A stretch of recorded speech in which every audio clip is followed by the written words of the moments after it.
I have searched and searched and searched. I have an F34, okay, 6-cylinder, 3-liter diesel, so N57 engine. I have been trying to DIY this rod to get these swirl flaps out for ages, right? Let me keep it simple. I've broken all of the swirl flaps, smashed the shit out of them, just break them in, okay? There is a center piece of plastic, so between these two holes, right? You see this piece of plastic here? That sits in the center, so between here, that bridge between those two holes, that is what stops it from coming out. So you see there?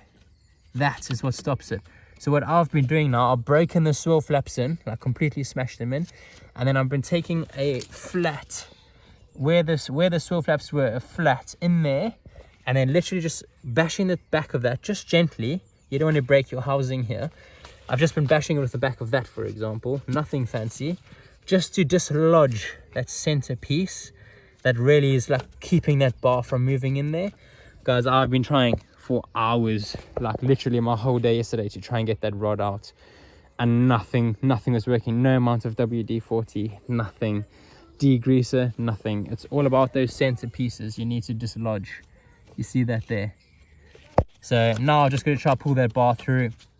I might try to break these entirely all the way across, just so I don't have any resistance and that bar can just simply slide out. But it's that simple, guys. You've got to dislodge that center piece. If you're getting stuck on this, it's that center piece that you can't really see. So just get it flat, just get it in there, hit it at the back just gently, and you'll see the plastic slide through and dislodge freely, basically. Lovely. Alrighty guys, so this is an N57 engine. We are going to be removing the entire inlet manifold. I haven't begun. I am about to get stuck in. You're going to need like 10 mos, 8 mos, and there's also an E8, so for like the external sockets, if you will. There's an E8 from the manifold there, 3 bolts. We're going to have to take off the air intake, the whole system there, take out the airbox, and like take out the sound cover, and start working our way through, trying to like free up basically cables and unclipping things as we go. But before you start, make sure you disconnect the battery. So I've just come to the boot in my car. This is a GT, so 3 series.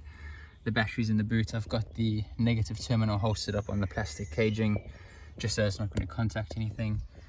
But yes, there it is in the rear of the car. You have to lift up your thing, like your boot lid, and then you can access like with a 10mm to like release the bracket and then sort of get in there.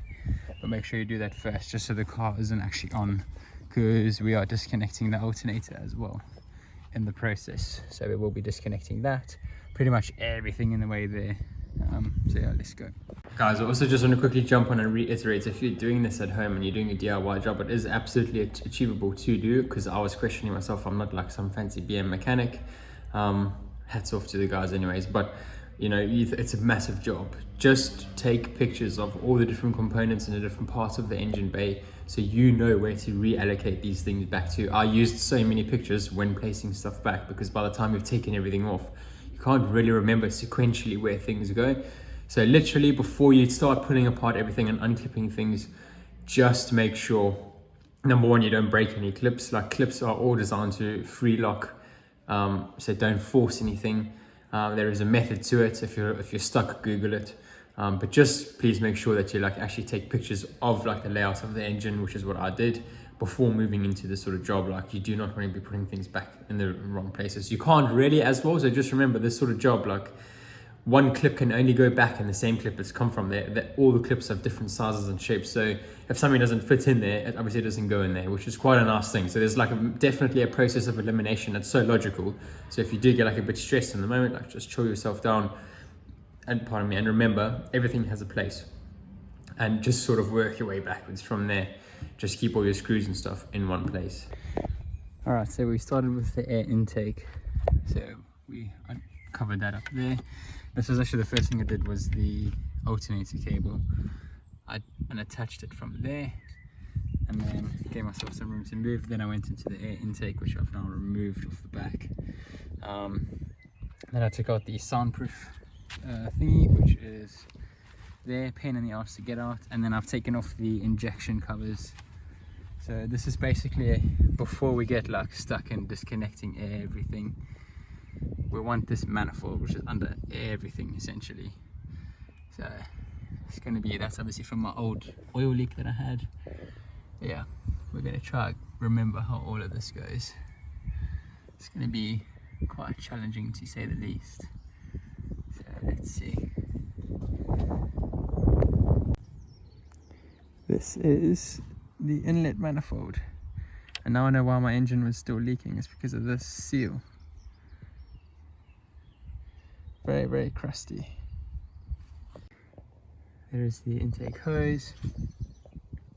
1 cylinder, 2 cylinder, 3, 4.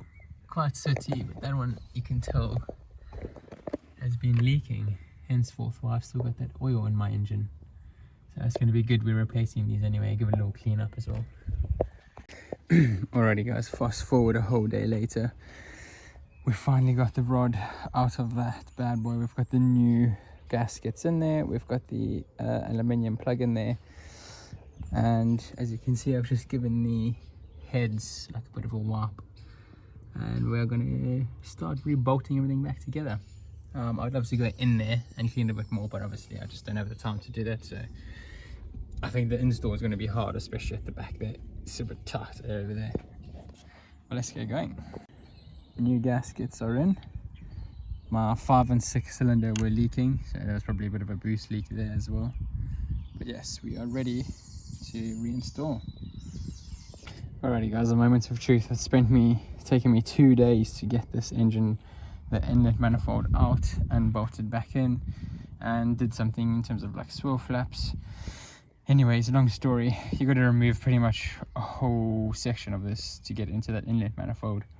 And I'm quite frankly a little bit crapping myself, because this is the first time I've ever done like a massive job on a BMW. So I've like pulled all of that off, hopefully put it back on correctly. Like I'm going to turn the car over now for the first time and see how it goes.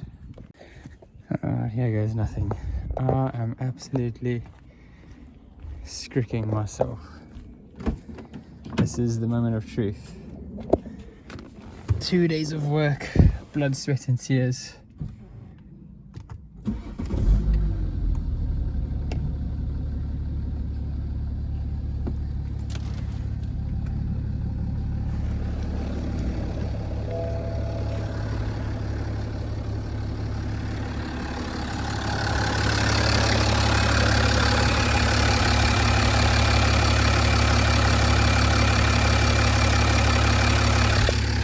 Seems okay.